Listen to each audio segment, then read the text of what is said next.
Also für mich hat der innere Friede viel damit zu tun, dass man sich selbst annimmt.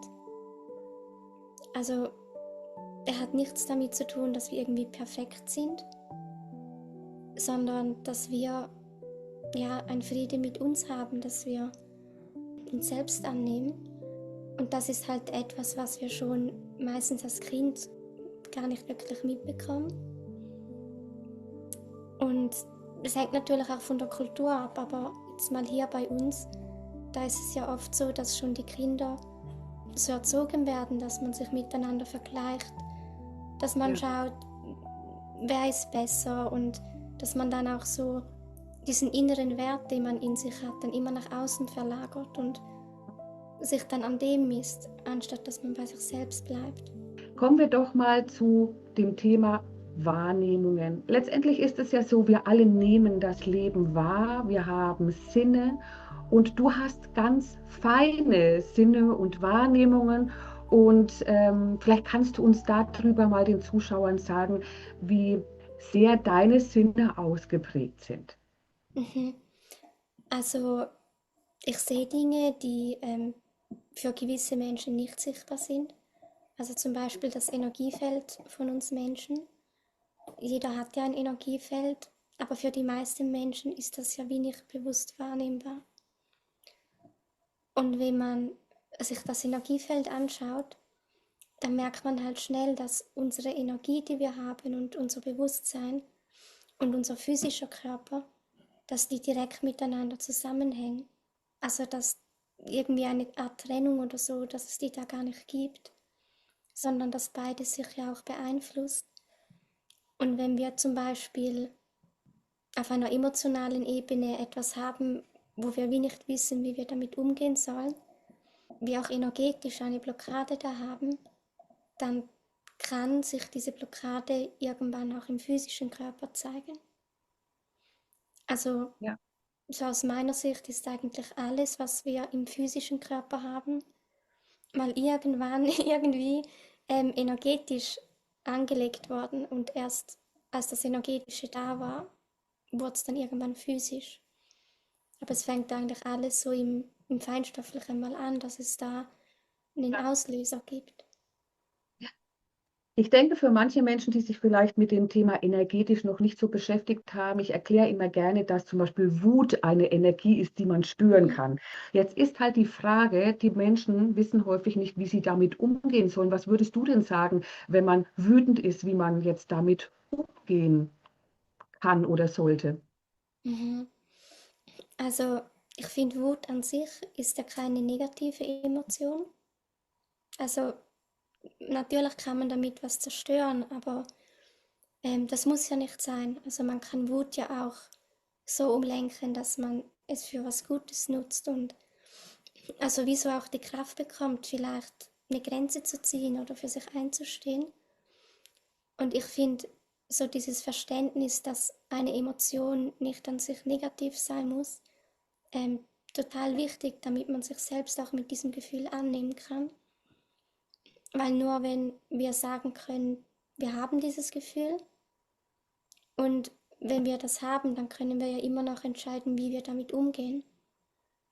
Aber Ja. wenn wir das Gefühl zum Beispiel haben und aus irgendeinem Grund uns damit ablehnen, dann ist die Wahrscheinlichkeit viel höher, dass wir uns das auch irgendwie ins Unterbewusstsein schieben.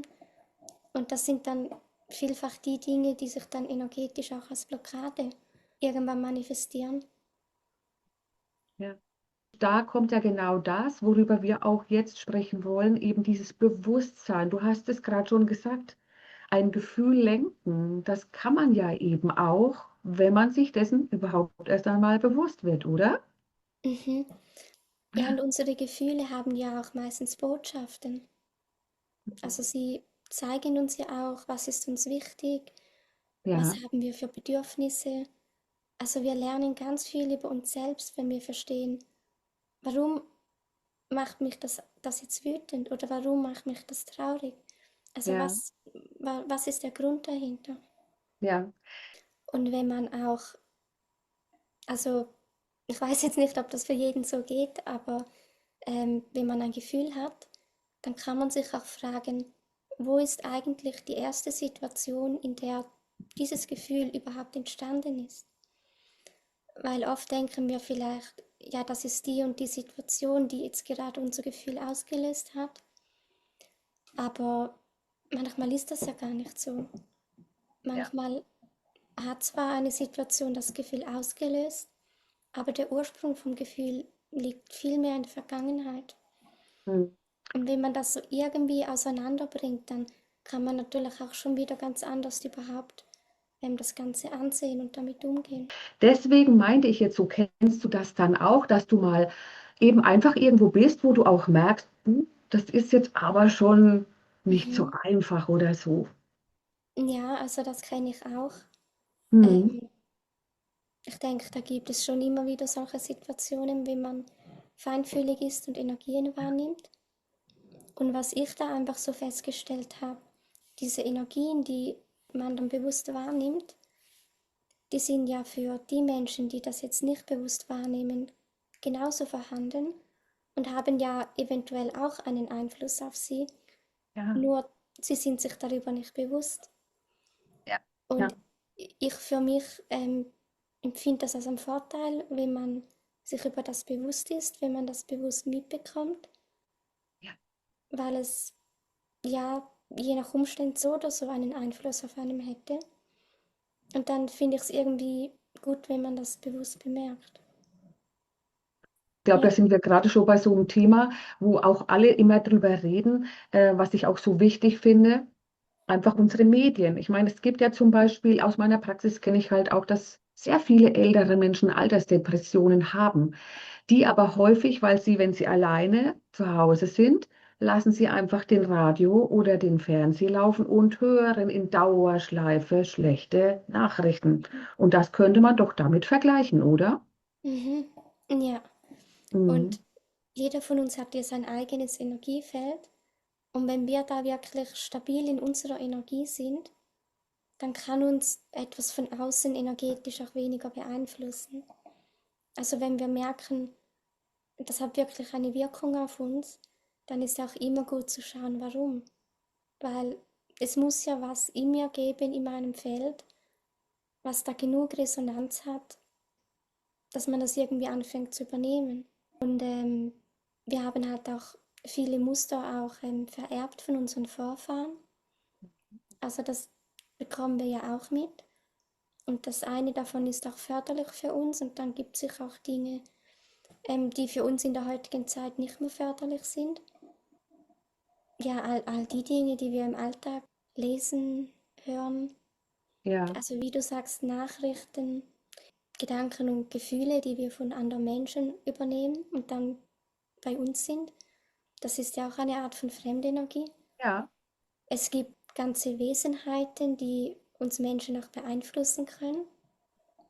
Und zum Beispiel, wenn jemand Süchte hat, dann kann es auch sein, dass er noch zusätzlich dazu solche energetische Wesen hat, die halt auch ihn und sein Energiefeld beeinflussen. Es gibt Menschen, die haben Albträume und können nicht mehr schlafen und wissen nicht warum und haben aber energetisch solche Fremdenergien. Also man kann Fremdenergien von dem her je nachdem bemerken, aber es gibt auch Leute, denen fällt das gar nicht so auf. ja. Also das ist auch ganz verschieden.